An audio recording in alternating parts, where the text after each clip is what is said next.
Hey guys, so my name is Raleen and I am a mom of 4 kids and we're a family of 6 and we decided to do Duval Homeroom, which is an online distant learning platform.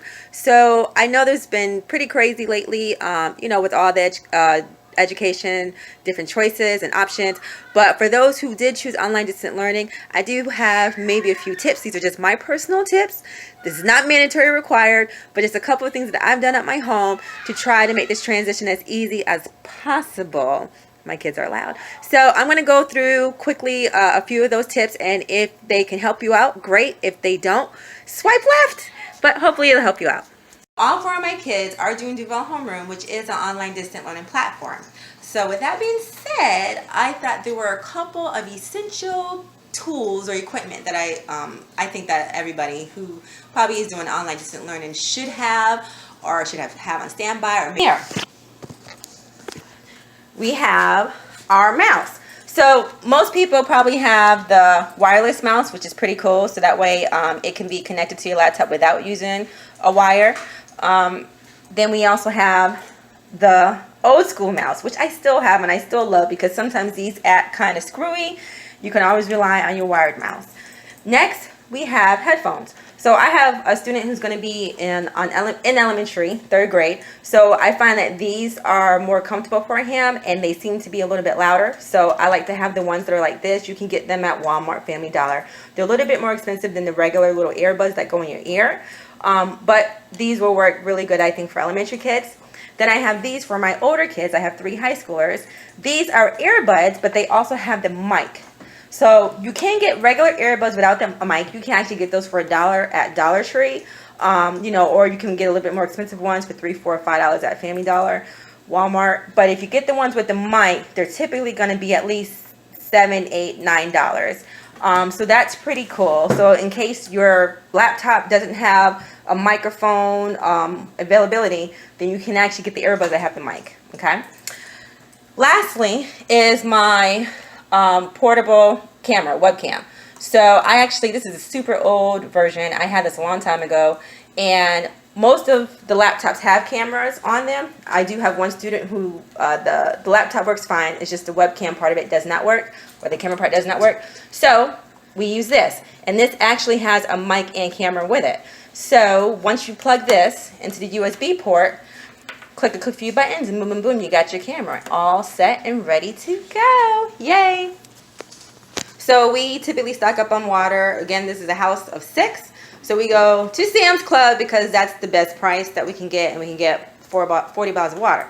You see this marker here? This is so they can put their initials on the water. Label it, decorate it however they want. And I also have a reminder, label your water or you will be paying for it. That's right. If I see you drinking a water and it is not labeled, you will owe me $1 because I have to pour out so many water bottles because I don't know whose they are and I don't want to spread germs. So they will pay for it. All right, move on. So I have my own disinfectant corner. So there's my front door as soon as you come in. And it's typically for me and my husband, but in case my kids need it, I have alcohol, I have Clorox wipes, I have peroxide, I got alcohol, I have little bottles that I put alcohol in them.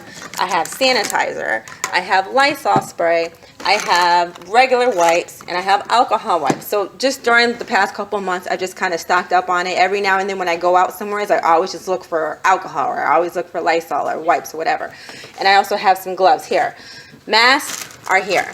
Each of my kids have their own mask, and I just have them put in a paper bag and label it. But I just keep this stocked, and I keep it right here. So whenever I go grocery shopping, whenever we go out to the stores, wherever it is, we come right in the house, come right here, use all the disinfectant stuff.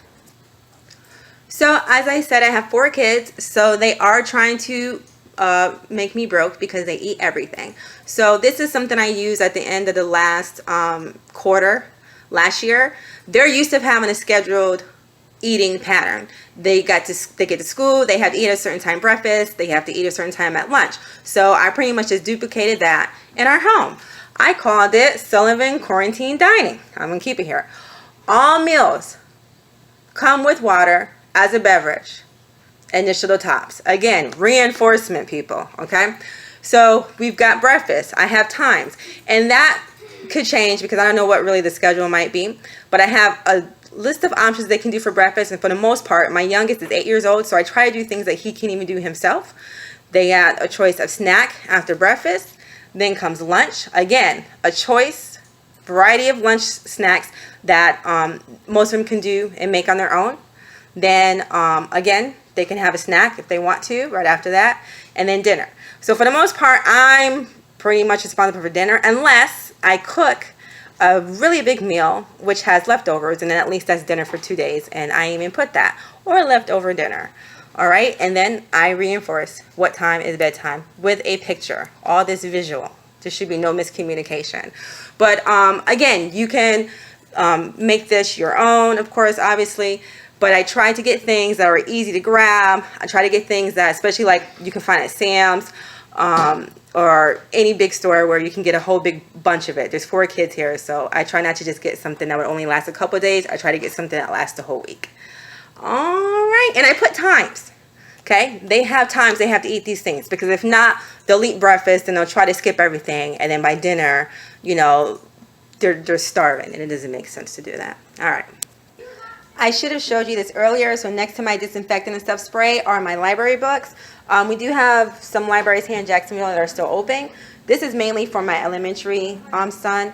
He used to get elementary books from his school, but instead I just go to the library, I rack up, I sit them here, disinfect them, and then by the next day they're good to go. You know, I get a couple of movies for the kids. I'm a DJ, so I get some music for me too. Yay! So quick note, Ziploc bags are like a must here. I always keep them on hand because sometimes with some of the snacks and things that they eat, they only might eat half or one of them. So I have them just put a Ziploc bag, label it, and boom, ready to go for the next day. And then my daughter, she's so smart. So because I didn't want her to use a stove, she uses a Keurig. She fills it up, I think it's the top one, hot water, puts her ramen in there, boom, boom, boom, good to go. Hey. So this is something I implemented again last year, so I have to update it. But this is the morning and afternoon Sullivan checkoff list. So I have week of, again, this is laminated. I have a business, so I happen to have a laminating machine, but you can pick them up at Walmart. I think they're about $20, $25. What's so great about laminating? Because you can use a dry eraser marker and they can check off every day, and then at the end of the day, they can erase it. So first, week of, put the week of, and all you'd have to do is just change the day, so they know exactly what day it is. Let's see here, and then we have each of the students' names. And so many things I had is floss, brushing their teeth. We don't have to do that anymore. I'm 9 and no more clothes. All right, make bed, clear floor, and then I'm gonna have to add in some more things. They used to eat breakfast at school, but now I'm gonna have eat breakfast at home. Maybe check up when they eat lunch. They will have to complete their agenda. They don't need their IDs anymore, but again, I have to update that. Then I have afternoon, which is a lot simpler. Of course, they used to come back home, so they used to have to put their coat and shoes up. We don't have to do that anymore. They will be checking focus in the afternoon because that's where their grades and homework assignments, you know, all that would be updated. So they'll have to check focus. They'll have to make sure their agenda matches their focus, do homework, and they will get their clothes out, which possibly just be their shirts, for the next day. So this is something that you can personalize for your family. And again, I made it, you know, and the reason for that is because you can just wipe it off. And so at the end of the day, I had my daughter, she only had to do one thing.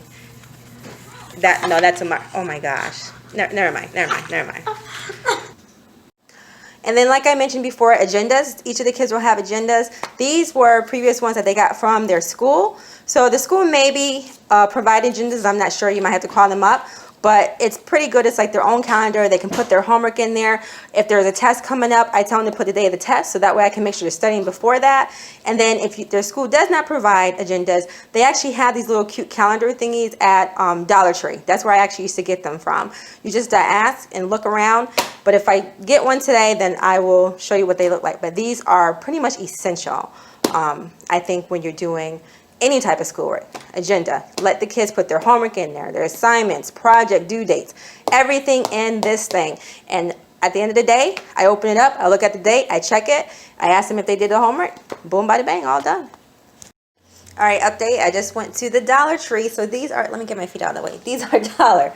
Okay, so these are perfect. Make sure you get the 2020, 2021. It says student planner.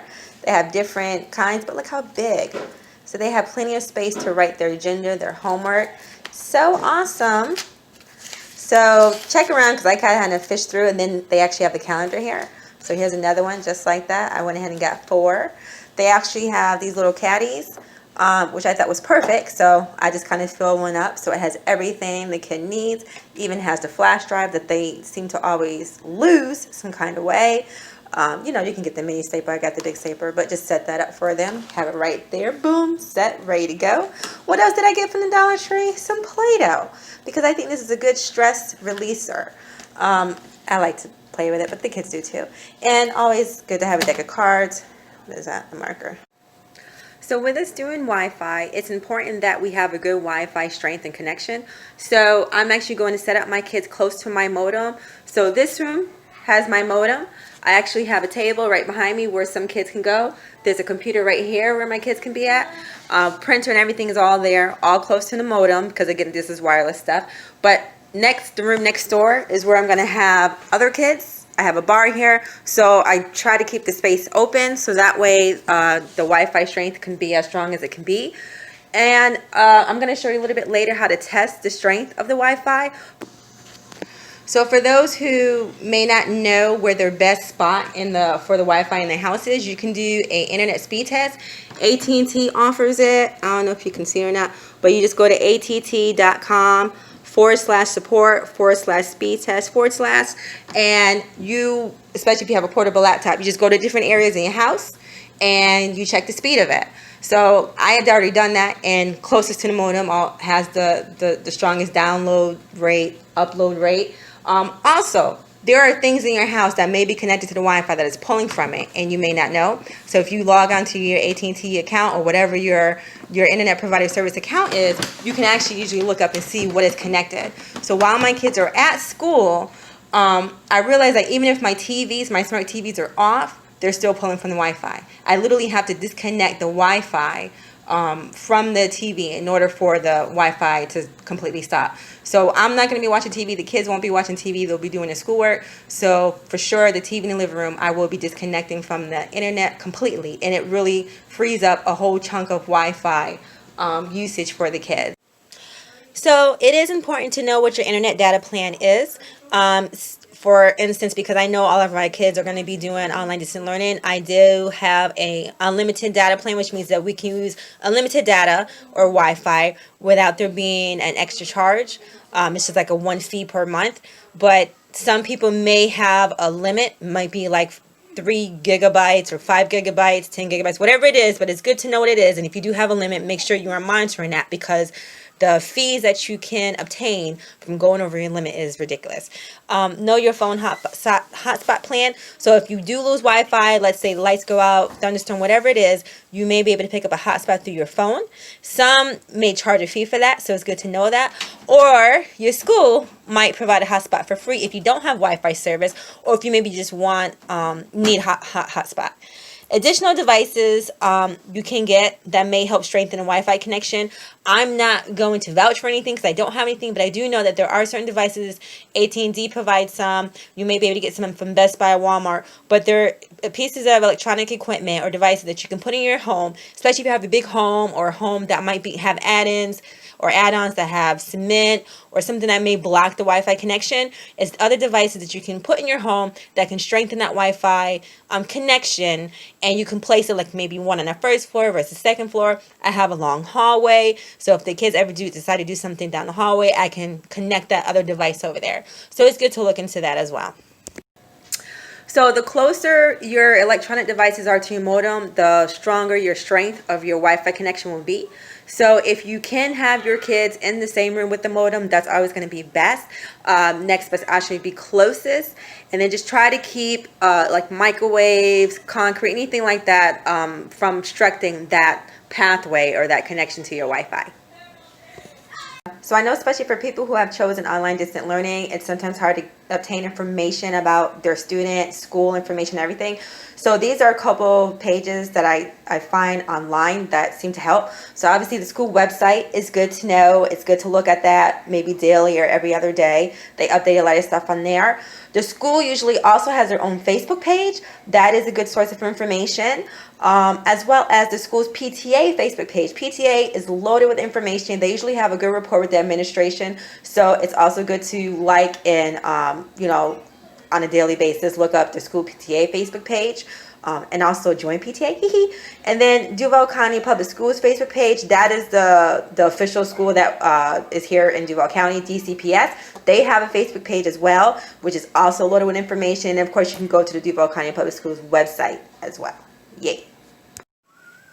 So like I said, I do have a few high schoolers. So I created an Excel spreadsheet to keep track of to make sure that they are on track and graduating and that they meet the requirements that they need, specifically in their courses and the credits that need to be taken. So for this particular student, they need 24 credits to graduate. He was in some college prep middle school, so that he did receive 1 credit already in 8th grade, and then he was in 9th grade last year, and then next year he'll be in 10th grade. Oh my goodness, they're getting so big. So anyways, I obtained the information that they needed from their school, either through their website, or some had pamphlets that was handed out through their orientation, in their orientation packet. So I was able to document what courses they need, how much credit, what courses they need, how much credit for each course, and then as they take the courses, which of course you can get off the report card or online through their Focus account, I just filled it out. So right now my son has 9 credits, so he needs 15 more to graduate. So this is all Excel spreadsheet, and I just created it myself. And if you don't know, what classes they have or what it's their category, if you go to Focus, you log on to Focus to your parent account, go to your student, click on grades, and then you'll probably see something like this. And then you're going to click on View Detail Report. Once you go to View Detail Report, there will be a toggle bar. I'm trying to not show too much, but a toggle bar down here. You slide it over, and you will see grade subject. So it will break down which each category of the courses. Because, like, for instance, if he had drama, I might not know if it was an elective or performing arts. And then they will also show you how much, let's see, credits is on grade subject and everything like that, right? And you can also look at the credit earned and everything, so you can see exactly what they get, so you know exactly where they stand and what they'll need in order to graduate. And especially if you chose Duval Homeroom or online distant learning, the classes are still being updated, and you just want to make sure that if you have to select the classes on your own, or if you have to do like flex where you're picking some online courses and some in school, you just want to make sure that they do have enough credits in those particular subjects or categories in order to graduate. All right. This is my homemade do not disturb sign that I made because there's going to be times you might need to make an important phone call, or you just might need to scream and cry quietly in your closet, and you don't want the kids to disturb you. I had a full conversation with my kids. When this is on, you do not knock. You have to figure it out for yourself. But I use this sparingly, so for the most part I'm available. But there are times we need to have our privacy. So, and you see I use it a lot because I already had to tape it. So don't forget, we do have to have fun because the kids are going to be at home 24/7. So we do things like movie night. I'm trying to get the kids more into the kitchen just to help out a little bit and just try to teach them a few things. I'm teaching my daughter to drive, so I designate 2 days out of the week to kind of spend that one-on-one time with her. My other kid loves to sing, so I do have karaoke. Again, I'm a DJ, so I already have all that stuff, but you can, just put something on YouTube and sing together. Cards is a must. Just little stuff just to be creative and just to kind of make it fun. And then when report cards come out, I do have this thing which I saw on Facebook, which is really cool. So it's this little box thing that I made. And this might be backwards, but report cards, treat box. So for every A they get to pull 1 stick, and I only do it for A's. So for instance, I'm going to pick one. So then to make it funny, right, I have some that you pick and there's like nothing on it. So they don't get anything, right? But then they pick some, and like this one says new pack of pencils, okay? Just this is $1. Zaxby's treat, a stay up late card, or a stick I should say, or a chore stick. Just all types of funny things. 5 for $5 at Dollar Tree. They get to pick up 5 things at Dollar Tree. So just to make it interesting, but keep it just fun and light and creative, and I think we'll get through this. So that's pretty much it. So hopefully these tips will be helpful to you in the future, but You know, good luck with everybody on their school, their students. This year is going to be challenging, but I know we can do it. Yay! All right, guys, have a great rest of your day.